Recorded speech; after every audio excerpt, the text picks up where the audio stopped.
With about 80 days left in the presidential election cycle, how can Donald Trump ensure that he does win 2024? So as you all know, he was in the lead for several months up until recently. The polling has pretty much topsy-turvied. It's flipped on its head completely. Let's see how that happened. So first and foremost, Harris is leading right now in the popular vote. Does that mean she's likely to win right now? No. And is it a part of a honeymoon and a sugar high, as many have said? Yes. Now, how much Colombian booger sugar do they have to keep it going? Doesn't seem like much, because the polling has been very acrimonious. It's been very difficult to really get a steady stream of polls as of the past 10 days, and then all of a sudden the floodgates open with favorable Harris results. It's very odd. That being said, like I was telling you before, Biden withdrawal was a blessing that Democrats totally needed to even have a shot at winning. Trump was winning the popular vote over Biden by orders of magnitude, by like over 3.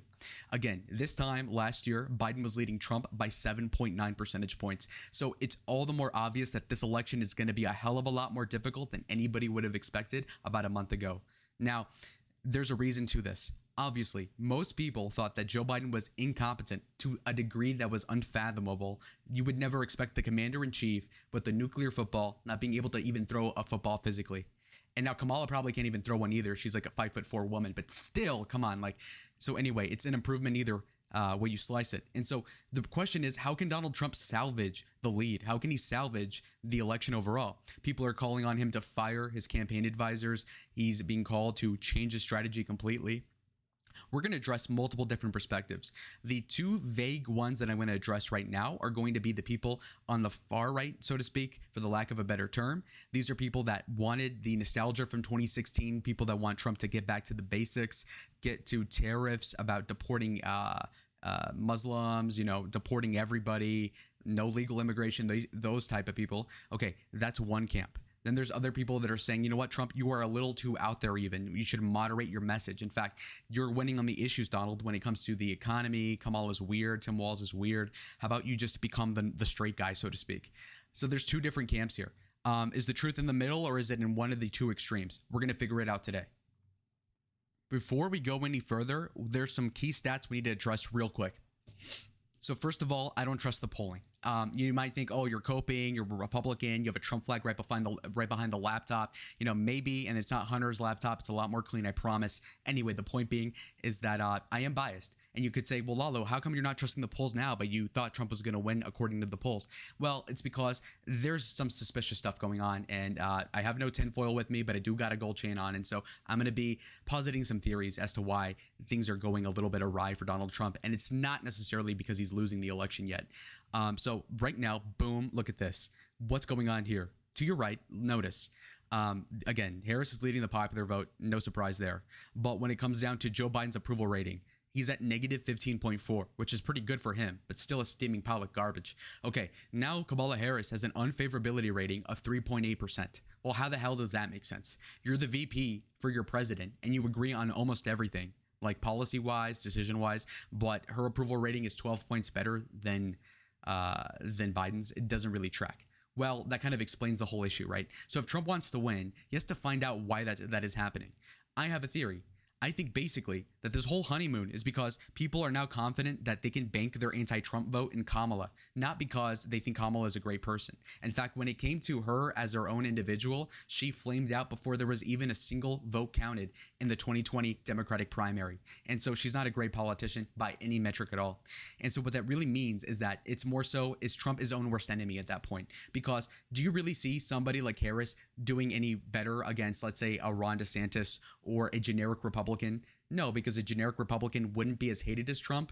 And you could say that's Trump's fault. It kind of isn't. We'll see. But anyway, a generic Republican would absolutely destroy the Democrats this election cycle. As we can tell that obviously things are going horrible with the economy, inflation, a recession looming probably. It's looking awful. And so the point is that Trump might be a guy who has a very low ceiling and a very high floor. And so we have to figure out what two extremities we need to match to have the best result for him in November. So first and foremost, let's look at Trump's unfavorability rating. So as you can see here, you'll notice that Donald Trump was likely, his approval rating right now is at 44.1. So he's at negative 10% approval. It varies anywhere from like -7 to -12. Again, Harris is like anywhere from -3-ish to -5 or 6. And so there's a little bit of variance in the polls. Everybody sees that coming for what it is. So let's pull up Kamala. As you can see here, she has better numbers. Now, but if you pay attention though, what is this what's the graph trend? Notice prior to Biden dropping out, her disapproval was still -10. It was worse than Trump's by far. In fact, for years, she was at Biden's level and even a little bit worse, even though Biden had this rumor of how do you say it? Senility. I have a stutter just like Joe. Anyway, so as you can see here, her approval has been getting very, very, very concretely more lenient and not as hated, which is odd. Now, the reason why that probably is like I said, it's not so much I like Kamala, but more so I hate Trump, which is a different thing. Now, you might be asking me, okay, well, who cares about approval? I'm not voting for a person. I'm voting for a set of policies. And yeah, there's probably like 10 or 20% of voters that will do that. But let's address the approval rating first. I already did a little bit, but let's get more into the weeds. Okay, we're nerds here. Like the video if you agree. Okay, so when it comes down to 2020, obviously the closest example to what we got going on now, you'll notice that Joe Biden in the CNN exit polls, and these are basically surveys done as people leave the voting booth. Okay, well, how'd you vote? On what basis? What demographic are you? And you can kind of categorize and organize what exactly happened in this election. And so in 2020, you'll notice that Joe Biden's approval rating was a +6 according to CNN. So what that means is that a net 6% of people liked him more than disliked him, as compared to now where he's at -15, like I told you before. So that's a world of a difference, obviously. Now you look at Trump. So there you go. When it comes to opinion on Trump as president, he was at let me see here, 50% approval to 49% disapproval. So he was cutting about even. So again, Biden had a +6 lead over Trump, and he still only barely won. Keep this in mind. The basic logic is that if Kamala does even slightly worse than Joe does in 20, then she's screwed. Also, keep in mind there's no virus. The million votes aren't going to be as miraculous for the Democrats as it was last election cycle. And there have been rules like paper-only ballots in Virginia and the Brian Kemp the reforms in Georgia that make it so that you can only vote if you have certain IDs and stuff like that. There's been things to mitigate what happened in the last election cycle. So Kamala's kind of screwed if she doesn't do notably better than Joe. Now, keep in mind this. In 2020, like I said before, Joe Biden was predicted to win by 7.2 percentage points in the popular vote overall. He ended up winning it by 4.5, if anything, which shows you that, number one, the polls exaggerate the Democrats' lead 80% of the time in most cases, with the abbreviation being 2022 in that midterm. That being said, though, when you look at also 2016, Hillary was suspected to win by 2 more points than she actually did in the popular vote, and so she lost surprisingly. Also keep in mind this, all right? So when you look at the polls, notice that Trump ended up at a net neutral approval rating and Biden ended up at a 6% advantage. Okay, well, look at this. When you look at the several dozen polls that went into this election cycle prediction in 2020, you'll notice that Biden's average was 51.2% in the polls, and he ended up with 51.4. So these were dead on accurate, basically. Whereas with Trump, they predicted him at a 44, and he ended up at a 47. Well, that only is brought up by me because you remember a few minutes ago, he was polling at 44% approval rating as it is now, as a person, favorability. Okay, so if they're lowballing him by 3 now and they lowballed him by 3 in the last election, you could add 3 to Trump. Okay, so what does that mean? Instead of Harris winning by 1 in the popular vote, Trump would be winning by 2. That makes all the world of a difference. It turns an election that would be like a 2 to 3 odds Trump W to like a almost definite Trump win in that circumstance. So you can see how the approval rating is actually low-key super important for this election.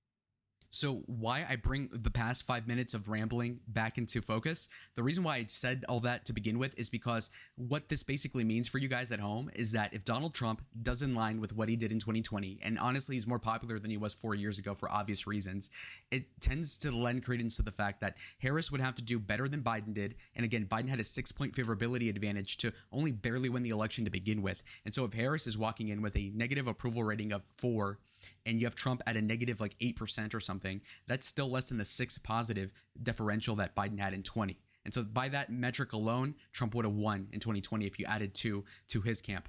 And so that's an interesting perspective. The other hand as well is twofold. You have Donald Trump in a position where Kamala is at the peak she'll ever be at. Is that crazy for me to say? Yeah, if you're stupid. Look, truth is that Kamala leading by a little bit is about as good as it ought to get. Why? Because again, when she was proven, when the rubber was supposed to hit the road, like in the debate stage in 2020, she sucked. She was bailed out in the Mike Pence debate because of the fly on his head. Okay, so he should have put some spray on, and he would have won that debate, Mike. Anyway, going on to the 2019 debates in the primary, she got schooled by Tulsi Gabbard, who had no clout, and she made her clout off of the corpse of Kamala in that election cycle. She glommed on to Biden due to being lucky and being born of a certain persuasion and whatever have you. So, I mean, so when it comes down to it, she really sucks as a politician. Hence why she hasn't done a press conference where she's taken unscripted moments to speak to people unfiltered in like 3 weeks. Okay, so the truth is that she as a speaker is awful. She sounds, and this is just me guessing, but it sounds like she has a couple shots of the good stuff before she gets out to speak in rallies reading off a teleprompter.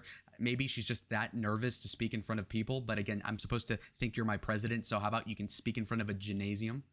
If I can do what you can. And so anyway, Kamala is probably, the more she's exposed to people, is going to ward them off, okay? Just like she did in 2020 in the primary. That's my justification there. Again, why do I bring that up?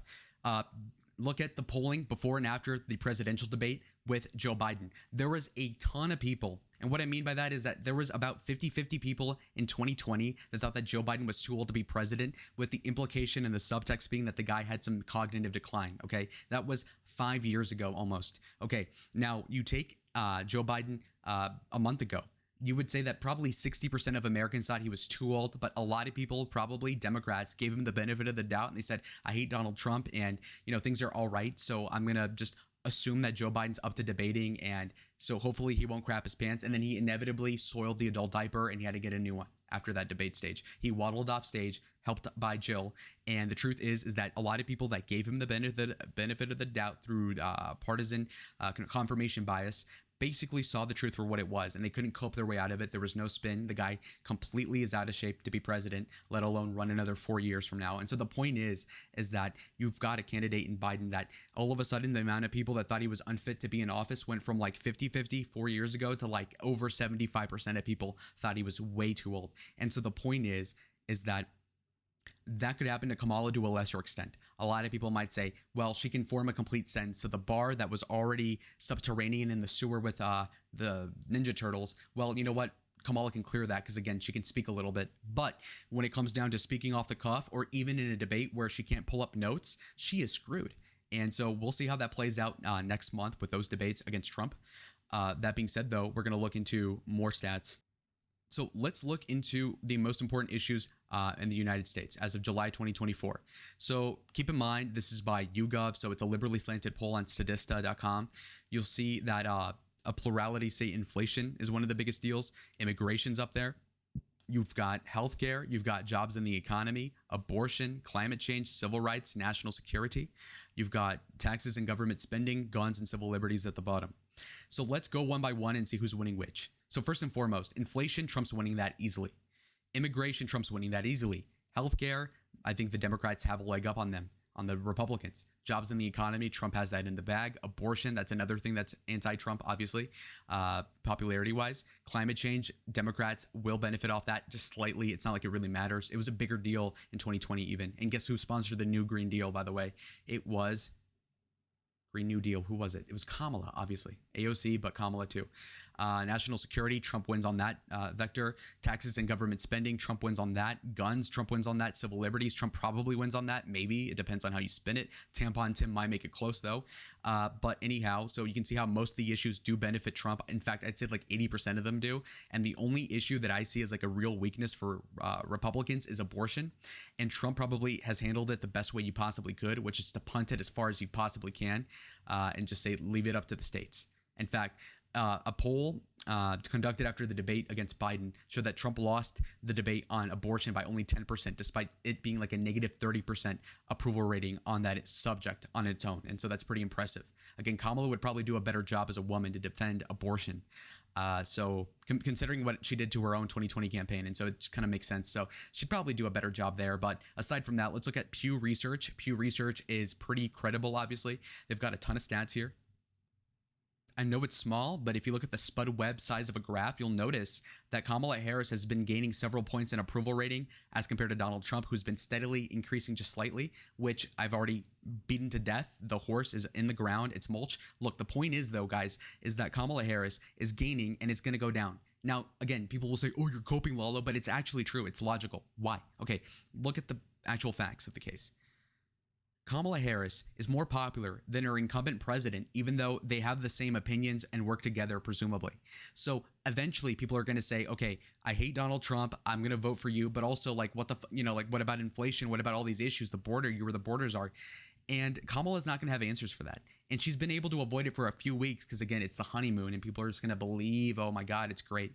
But once that credit card is maxed out and you can live in bliss for a few weeks, but that stress comes in when you have to pay the rent's due, the bills are due, and Kamala Harris, in a matter of weeks, will have to answer to a ton of issues with the Biden economy and other things in that debate stage next month. And so her rating will crash, trust me. Here's why I'm so manic about the debate, okay? First and foremost, Trump is a good debater, in my opinion. Now, I'm biased, and he can come off the wrong way like he did in the first debate against Biden in 2020. But listen here, I think he's matured enough to kind of shut up and not go on tangents as much and kind of like ramble on and roast people and just let other people, like a good Home Depot employee, and just let them buy enough rope to hang themselves with, okay? Metaphorically, of course. Now, that being said, Kamala is somebody who just use the common sense, kind of like, let's say you're Joe Sixpack and you're a Rust Belt voter who voted for John Kerry, voted for Obama, voted for Obama again, voted for Trump, voted for Biden. Okay, now you're like some 50-something-year-old white guy. Okay, who am I voting for? The debate stage is right there. Okay, so I got my Miller Lite. I'm chilling. Okay, now Donald Trump says, this sucks about the economy. This is horrible. This is bad. This is so bad. X and Y, Z. And then you've got Kamala Harris who says, well, actually, that was Joe Biden, not me. But then implicit in that is like, okay, well, Kamala, aren't you proud about some of the things in the administration? She'll say, oh, yeah, of course. Okay. X, Y, and Z, insulin. Okay. Now, why is it that you're taking credit for this and not the other thing? If Donald Trump at all attempts that, then what is she going to say? You know, either you own all of it or you own none of it. You own none of it, then you're going off of your own personality. And Kamala is not the sweetest angel in the world. And so that's not going to fly over well in this country. And so you can see how this doesn't really make sense for Kamala to debate and win. And you could say, oh, she's going to prosecute the case against Trump and relitigate things that everybody knows about. Say what you will about Trump, but he's about as down bad as it'll ever get. You know, all the opposition research has been done. This is his third presidential campaign. They dig up something new, I'll be fucking surprised. Okay, sorry for cursing. Long time that I've done that on the channel, but seriously, dude, come on.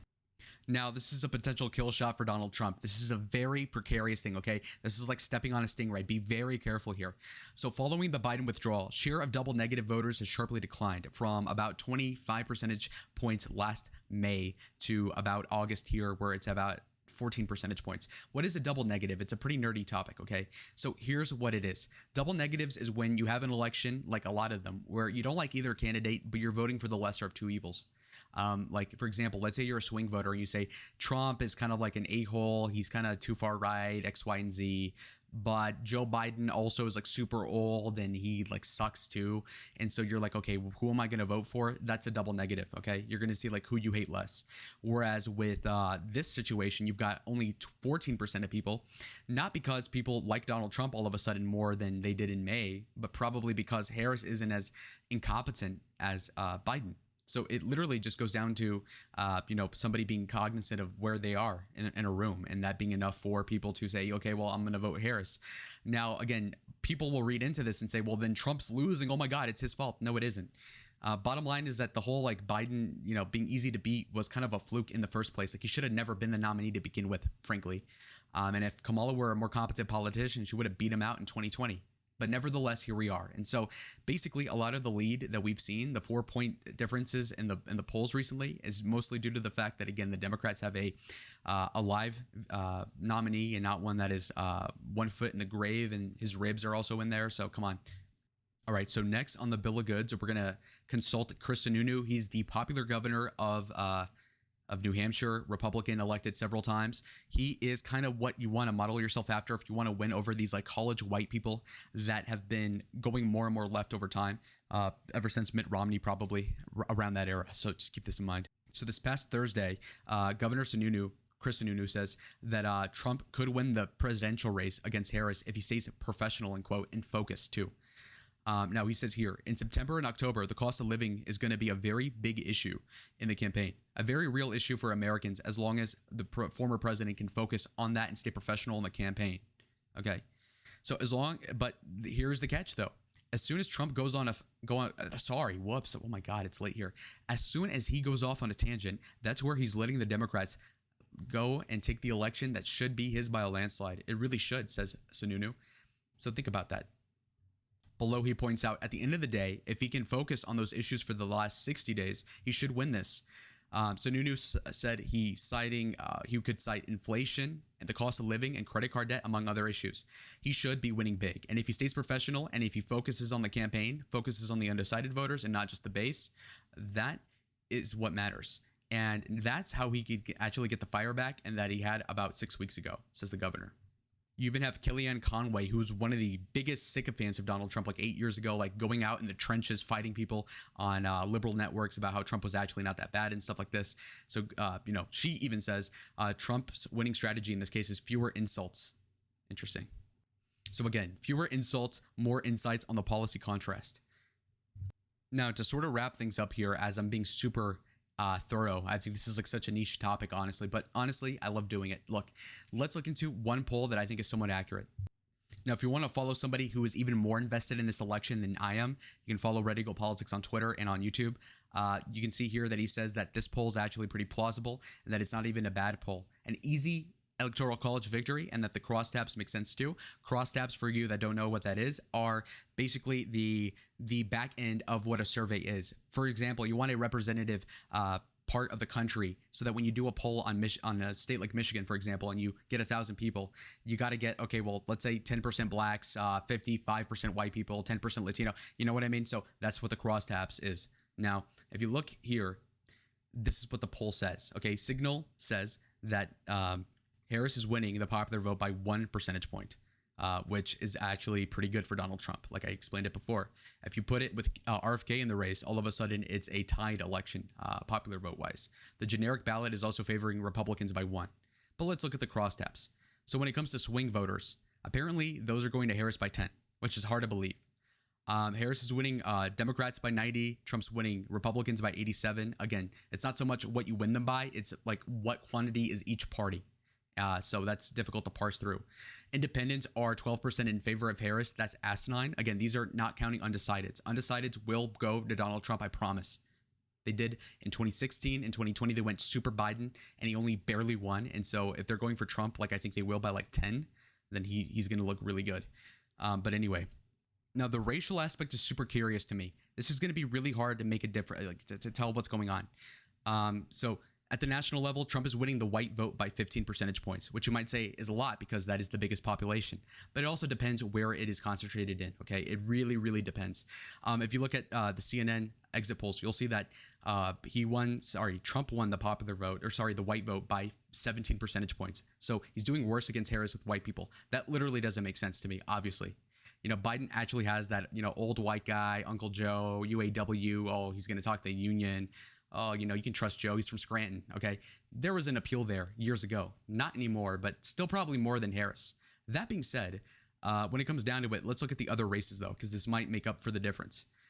Blacks, for Harris, she's winning them by 64. If you look at Biden, he won black people by about 75. So that's 11% better with black people for Trump. So that's pretty good. Does that make up the difference with the whites? Does it check out? Well, so let's do the math real quick. There's about 5 times as many white people as there are black people generally. So what that would mean is that you would have to take the percentage that Trump is doing better with black people and then take away the white vote. All right, so Trump is doing 11% better with black people. You divide that by 5 because they're only a fraction of what the white vote is to offset the 2% deficit he has with Harris over the Biden margin in 20. Again, super nerdy, I know, but you're here for it, babe. Anyway, so 11 divided by 5 is, I think, 2.2. So that actually does mean that he's actually better off losing a little bit of the white vote if he gets that much more of the black vote. I think both results are exaggerated, though. Hispanic vote. Harris wins this vote by 18 percentage points. You might say, oh my God, he's getting crushed by Latinos. No, he's not. You look at this. Biden won Latinos by 33%. And so if Trump is only losing them by 18, that means he's cut the margin in half, which is impressive. Well, what that basically means is that, again, Latinos make up 13%, so in line with blacks in the 2020 election at least. So what that ostensibly comports to is that if Trump's doing 18% better with Latinos, you can extrapolate that to equate to about doing, let's say, 3.5% better with the white vote. So you can see how he's adding up all these little dubs. And any other race aside from Latinos pretty much not statistically relevant. Again, Asians at only 4%, others at 4%, not enough to really count here. All right, so let's look into the geography more so. All right, so you have Harris winning the urban vote, so like dense cities, by 24. Biden won these by 22. So interesting. She's doing a little better there. Not surprising though. She's like, obviously you'd think she'd do better in Atlanta, places like that. Okay, that makes sense. Suburban, Trump is winning this by 3. In 2020, Trump lost it by 2. Key right here. Again, think about the suburbs in Pennsylvania. Think about Bucks County. Think about Macomb County. Think about the suburbs of Detroit.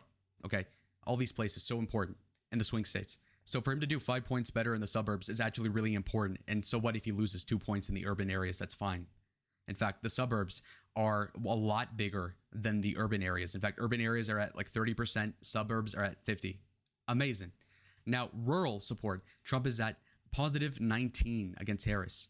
Well, here he's only positive 15 with Biden. So he's doing better with rural people, doing better with suburban people. He's apparently doing a little bit worse with urban, but it's completely made up for, completely. Furthermore, this poll vindicates me even more than you can imagine. Okay, so look at this. Harris has a -3 approval rating according to this.